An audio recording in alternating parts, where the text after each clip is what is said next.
Yes, we are live now. Hello friends, this is Ankit. Welcome to our channel. ચાલો શીખીએ. Discuss કરીશું આજે આપણે ચિપકો આંદોલન વિશે. અત્યાર સુધી ચેપ્ટરમાં આપણે જોયું કે કઈ રીતે માનવીય પ્રવૃત્તિઓ દ્વારા પર્યાવરણને નુકસાન પહોંચે છે. પણ પર્યાવરણની ઇમ્પોર્ટન્સ, જંગલોની ઇમ્પોર્ટન્સને ધ્યાનમાં રાખીને કેટલીક માનવીય પ્રવૃત્તિઓ એવી પણ થઈ ગઈ આંદોલન સ્વરૂપે કે જેનાથી પર્યાવરણને બચાવવા માટેનો ઉદ્દેશ મળ્યો અને એના પછી ઘણા લોકોમાં જાગૃતિ આવી આંદોલનો થયા પછી. એમાંનું એક આંદોલન છે એ છે ચિપકો આંદોલન, કે જે એક માનવીય પ્રવૃત્તિ હતી કે જેનાથી લોકોમાં જાગૃતિ ફેલાઈ આ નૈસર્ગિક સ્ત્રોતોના ટકાઉ પ્રબંધન માટેની. તો ચિપકો આંદોલન શું છે એ સિવાય બીજી આપણે એક બે ઘટના જોઈશું કે જેનાથી શું થયું, જાગૃતિ ફેલાઈ. તો એ ઘટનાઓ આ લેક્ચરની અંદર જોવા જઈ રહ્યા છીએ આપણે. સૌપ્રથમ શરૂઆત કરીશું પ્રવૃત્તિ 16.7થી અને જંગલોની અગત્યતા જોઈશું. ત્યારબાદ આપણે એ ઘટનાઓની માહિતી આપણે મેળવીશું આ લેક્ચરની અંદર. તો ચાલો લેક્ચરની શરૂઆત કરીએ.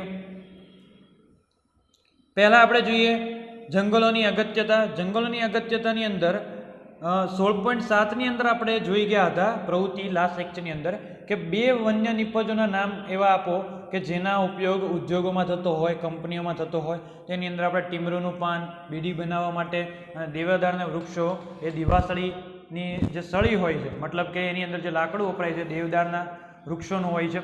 તો એ વસ્તુ આપણે ભણી ગયા છીએ પ્રવૃત્તિ 16.7ની અંદર. હવે એની સિવાય બીજી આપણે જંગલોની અગત્યતા જાણીએ તો જંગલોની અગત્યતા કઈ છે? તો જંગલો આપણને કિંમતી પેદાશો આપે છે, કિંમતી નિપજો આપે છે, એમાંથી આપણે પ્રાપ્ત થાય છે. એક સ્ત્રોત તરીકે ગણી શકાય કિંમતી વસ્તુઓનો. તો એક્ઝામ્પલ આપણે આપીએ કે એ આપણને ખોરાક આપે છે. તો ખોરાક એ કિંમતી થયો, કેમ કે જીવન જરૂરી વસ્તુ થઈ ગયા. તો ખોરાક, ઘાસચારો, બળતણ, ઔષધો, ગુંદર, રેઝિન, કાથો, વાંસ વગેરે એ એવા પદાર્થો છે જે કિંમતી પેદાશો છે અને એ આપણને જંગલમાંથી પ્રાપ્ત થાય છે. એ સિવાય આપણે વ્યવસાય માટે આપણે જોઈએ કે ભાઈ વાંસનો ઉપયોગ ટોપલા બનાવવા માટે, વસ્તુઓનો સંગ્રહ કરવા માટે તો એ વપરાશ કરીએ છીએ, એટલે કે રોજગારી પણ આપણને જંગલોમાંથી મળી રહે છે. આ સિવાય આપણે વાત કરીએ કે વનસ્પતિ હોય કે પ્રાણી હોય એનું કુદરતી નિવાસસ્થાન છે એ શું છે? જંગલ છે. તો જો એ જંગલ જ નહીં રહે તો એમનું કુદરતી નિવાસ સ્થાન રહેશે નહીં. એમનો જે કહેવાય રહેઠાણ વિસ્તાર, રેસિડેન્શિયલ એરિયા, વનસ્પતિ અને પ્રાણીઓનું રેસિડેન્શિયલ એરિયા એ કોણ છે? જંગલ છે. આગળ વાત કરીએ કે જંગલોથી શું કઈ કઈ વસ્તુ થાય છે, કઈ અગત્યતા રહેલી છે એની અંદર. તો ઋતુઓ ચેન્જ થાય છે, શિયાળો, ઉનાળો, ચોમાસું, તો એ જંગલોના પરિણામે છે. એ સિવાય ભૂમિની ફળદ્રુપતા છે કે જમીનનું ધોવાણ થતું અટકાવે છે, એટલે જમીનની ફળદ્રુપતા છે ટકી રહે છે. એ સિવાય આપણે વાત કરીએ કે દ્રવ્ય ચક્રોની જાળવણી છે, કે ખોરાક જે મળે છે કે વનસ્પતિમાંથી આપણે 15મા ચેપ્ટરની અંદર જોઈ ચૂક્યા છીએ કે વનસ્પતિમાંથી ખોરાક મેળવે છે તૃણાહારી પ્રાણી, તૃણાહારી પ્રાણીમાંથી ખોરાક મેળવે છે માંસાહારી પ્રાણી. તો આ દ્રવ્ય જે છે એટલે કે ખોરાક છે એની આપણે આખું ચક્ર બને છે તે એની જાળવણી પણ કોણ કરે છે? જંગલો કરે છે. ભારે પવન અને વરસાદથી થતું જમીનનું ધોવાણ જે અટકાવવાનું કામ પણ કોણ કરે છે? જંગલ કરે છે. તો આ શું થઈ ગઈ? જંગલોની અગત્યતા થઈ ગઈ. હવે એની પછી બીજો એક ક્વેશ્ચન જોઈએ કે ભાઈ વન કટાઈ થઈ રહી છે, મતલબ કે જંગલોનો નાશ થઈ રહ્યો છે, વૃક્ષોની કાપણી થઈ રહી છે. તો એની ગંભીર અસરો કઈ કઈ છે, કે કઈ અસરો થાય છે વન કટાઈના કારણે? તો એના કારણે આબોહવામાં ફેરફાર છે. જે આપણે આગળ જે અગત્યતા જોઈ ગયા એ જ વસ્તુ એ જ શું થશે? અપોઝિટ થઈ જશે અને ગંભીર અસરોની અંદર આવી જશે. કે આબોહવામાં ફેરફાર છે, વરસાદની અંદર અનિયમિતતા છે, કે ચોમાસું આપણે દરેક ઋતુ છે 4 મહિનાની હોય છે, કે ઉનાળો 4 મહિના, શિયાળો 4 મહિના, ચોમાસું.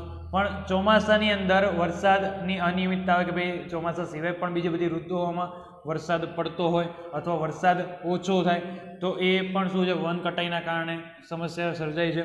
જમીનનું ધોવાણ જે આપણે આગળના ક્વેશ્ચનની અંદર જોઈ ગયા કે વૃક્ષો નહીં હોય તો જમીનનું ધોવાણ આસાનીથી થશે, બરાબર. તો એ પણ શું છે? એક ગંભીર અસર છે. વાતાવરણમાં કાર્બન ડાયોક્સાઇડનું પ્રમાણ વધે છે એ આપણે પ્રવૃત્તિ 16.1ની અંદર જોઈ ગયા ક્યોટો પ્રોટોકોલની અંદર. તો વાતાવરણમાં કાર્બન ડાયોક્સાઇડનું પ્રમાણ વધવા માંડે છે, વૈશ્વિક તાપમાન વધે છે, આ બધી ચર્ચા આપણે કરી ચૂક્યા છે.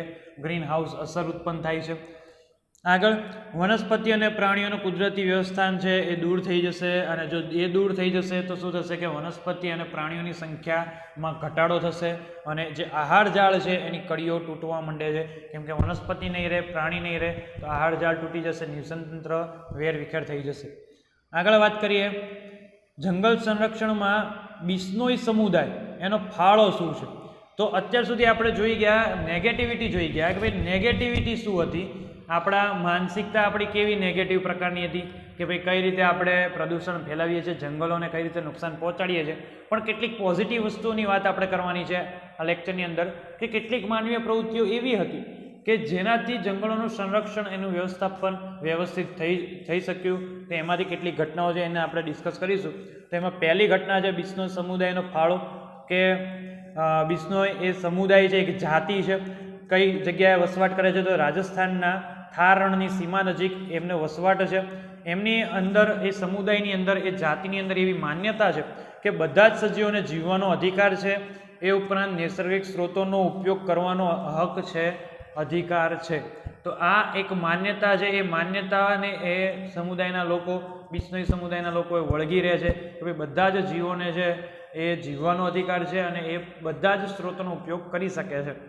તો આ જે માન્યતા છે એ માન્યતાને એ લોકો વળગી રહ્યા છે અને એની પર જીવે છે, અને એના કારણે એ લોકો જંગલો અને વન્ય પ્રાણીઓનું સંરક્ષણ કરે છે. અને આ જે જંગલોનું સંરક્ષણ કરવું, વન્યજીવોનું સંરક્ષણ કરવું, એને એક ધાર્મિક અનુષ્ઠાન તરીકે ગણે છે. મતલબ કે એમનો એક ધર્મ છે, એક પૂજા તરીકે ગણે છે. તો આ માન્યતાને વળગી રહીને બિશ્નોઈ સમુદાય શું કરે છે કે જંગલોનું સંરક્ષણ કરે છે. કિસ્સો શું છે તો 1731ની અંદર રાજસ્થાનમાં જે જોધપુર નજીક ખેજરાળી ગામ છે. હવે ખેજરાળી ગામનું નામ ત્યાંના વૃક્ષો ઉપરથી પડ્યું. ખીજડાના વૃક્ષો હતા, એ વૃક્ષો ઉપરથી એ ગામનું નામ ખેજરાળી પડ્યું છે. તો એ ખેજરાળી ગામની અંદર જ્યારે વન કટાઈ થઈ, કે જ્યારે વૃક્ષોને કાપવામાં આવ્યા, ત્યારે એ વૃક્ષોની રક્ષણ માટે અમૃતા દેવી નામની એક મહિલા અને એની સિવાય અન્ય બીજા 363 વ્યક્તિઓએ એ વૃક્ષોના સંરક્ષણ માટે પોતાના જીવનનું બલિદાન આપી દીધું હતું. એટલે કે બિશ્નોઈ સમુદાય છે કે જે એમની માન્યતા ઉપર ટકી રહે છે, એ માન્યતાની સાચવણી માટે, જંગલોના રક્ષણ માટે પોતાના જીવનનું બલિદાન આપી દીધું. એટલે કે 363 વ્યક્તિઓ, અને એમાં મેઇન અમૃતા દેવી કરીને હતા એ. તો એ એમણે શું કર્યું, પોતાના જીવનનું બલિદાન આપ્યું. અને એના નામ ઉપરથી ભારત સરકાર છે એ શું કરે છે કે જે પણ વન્યજીવો માટે અથવા આપણે કહીએ જંગલો માટે સારું કામ કરે છે, પર્યાવરણને લગતું કામ કરે છે, એની માટે એમને અમૃતા દેવી બિશ્નોઈ નેશનલ એવોર્ડની ઘોષણા કરી છે કે જે પણ પર્યાવરણ માટે સારું કામ કરે છે એમને અમૃતા દેવી નેશનલ એવોર્ડ આપવામાં આવે છે. આ જો અમૃતા દેવી નેશનલ એવોર્ડ મધ્યપ્રદેશ લખેલું છે તમારા પિક્ચરની અંદર. તો આ રીતે એમણે શું કર્યું છે, પોતાનો જીવ આપીને વૃક્ષોને બચાવેલા છે. તો અહીં આપણે જોઈ શકીએ છીએ અમૃતા દેવીનું પિક્ચર.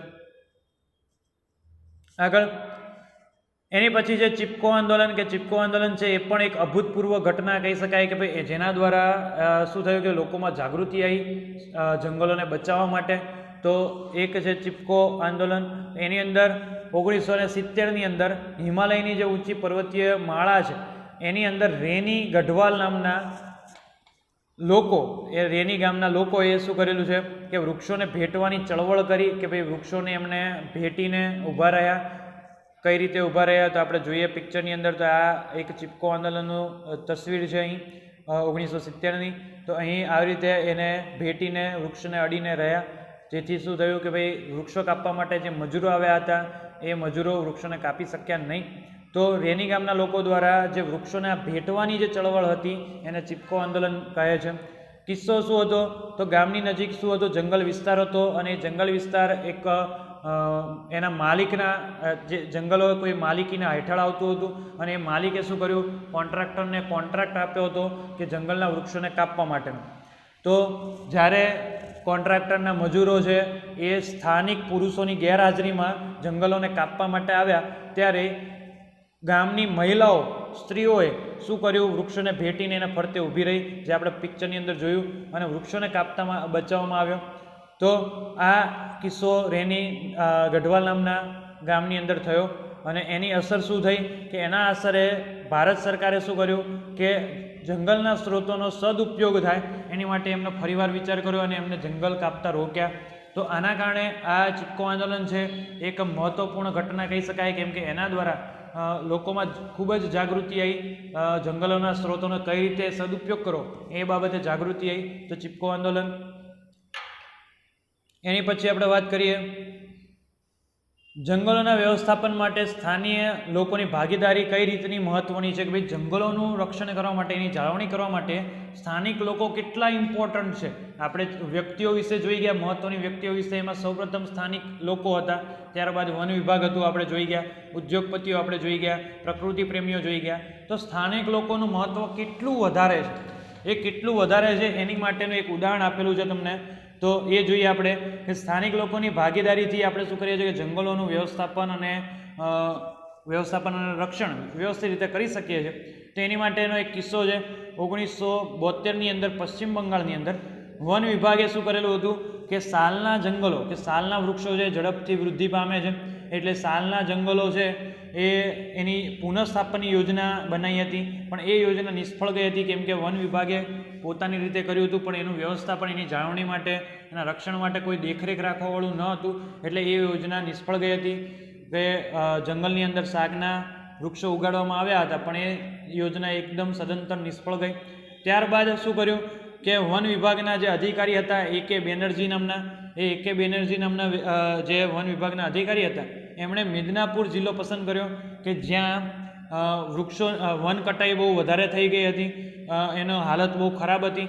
તો મિદનાપુર જિલ્લામાં સ્થાનિક લોકોને શું કર્યા, પોતાની આ યોજના હતી પુનઃસ્થાપનની યોજના કે શાકના જંગલોને ફરીવાર આપણે બેઠા કરીએ. તો એ યોજના હતી, એ યોજનાની અંદર સ્થાનિક લોકોને શું કર્યા, પોતાની યોજનામાં સામેલ કર્યા. અને મિદનાપુર જિલ્લામાં આરાબારી જિલ્લાની અંદર 1272 હેક્ટરના વિસ્તારમાં સાલના જંગલની જાળવણી અને સંરક્ષણ માટે સ્થાનિક લોકોને પોતાની સાથે જોડી દીધા. એનાથી શું થયું કે આ ક્ષેત્રની દેખભાળની જવાબદારી સ્થાનિક લોકોએ ખૂબ જ સહેલાઈથી અને સક્રિય રહીને ભજવી. અને એના બદલામાં શું મળ્યું એમને કે આ જે દેખરેખ રાખવાથી સાગના જંગલો છે એ ફરીવાર ઘટાદાર થઈ ગયા. એના કારણે શું થયું કે એ જે દેખભાળ રાખી એના બદલામાં એમને કંઈક રિવોર્ડ મળવો જોઈએ. તો એના બદલામાં જે વન વિભાગે શું કર્યું કે 25% જંગલની પેદાશોનો ઉપયોગ કરવાનો અધિકાર એ ગામના સ્થાનિક લોકોને આપી દીધો, જે આરાબારી ગામના લોકોને. અને એના કારણે બંને બાજુ વન વિભાગ દ્વારા એ જંગલોનું પુનઃસ્થાપન પણ થઈ ગયું, અને સામે ગ્રામવાસીઓને એમના રોજગારી માટે જંગલની પેદાશો મળી રહી, એમના ખોરાક માટે જંગલની પેદાશો મળી રહી. પરિણામે શું થયું કે સ્થાનિક લોકોની સક્રિય ભાગીદારીથી 1983માં, એટલે કે 11 વર્ષ પછી, આરાબારીની અંદર સાલના જંગલો કેવા એકદમ સમૃદ્ધ થઈ ગયા, ઘટાદાર આખું જંગલ બની ગયું. તો 11 વર્ષનો સમય લીધો, પણ છેલ્લે શું થયું કે ઘટાદાર થઈ ગયા, આખા જંગલ છે એકદમ શાકના વૃક્ષોથી ભરાઈ ગયું. તો આ શું થઈ ગયું, કેટલીક પોઝિટિવ ઘટના હતી, 3 ઘટના આપણે જોઈ ગયા. તો આ પોઝિટિવ ઘટના હતી કે સ્થાનિક લોકો દર વખતે પર્યાવરણને નુકસાન જ નથી પહોંચાડતા. કેટલીક પોઝિટિવ ઘટનાઓ પણ આપણી વચ્ચે બને છે, જે પર્યાવરણની જાળવણી માટે જરૂરી છે. તો લેક્ચરની અંદર તમને ખબર પડી ગઈ હશે. પહેલાં આપણે જંગલની અગત્યતા વિશે જોયું, પછી વન કટાઈની ગંભીર કઈ અસરો થાય છે એના વિશે જોયું આપણે. એની પછી આપણે જોયું કે કઈ રીતે આપણે બિશ્નોઈ સમુદાય કઈ રીતે કામ કરતું હતું. એની પછી આપણે એવોર્ડ વિશે વાત કરી, ચિપકો આંદોલન વિશે વાત કરી, અને છેલ્લે સ્થાનિક લોકો કઈ રીતે ઇમ્પોર્ટન્ટ છે વ્યવસ્થાપનમાં એની વાત કરી. તો વિડીયોની અંદર તમને ખ્યાલ આવી ગયો હશે. છતાંય કંઈ કન્ફ્યુઝન રહ્યા છે તો કમેન્ટ કરીને મને જણાવી શકો છો. વિડીયો જો ગમ્યો હોય તો લાઇક કરો, તમારા મિત્રો સાથે શેર કરો, અને અમારી ચેનલ ચાલો શીખીને સબસ્ક્રાઈબ કરો. વિડીયો જોવા માટે થેન્ક યુ. Take care.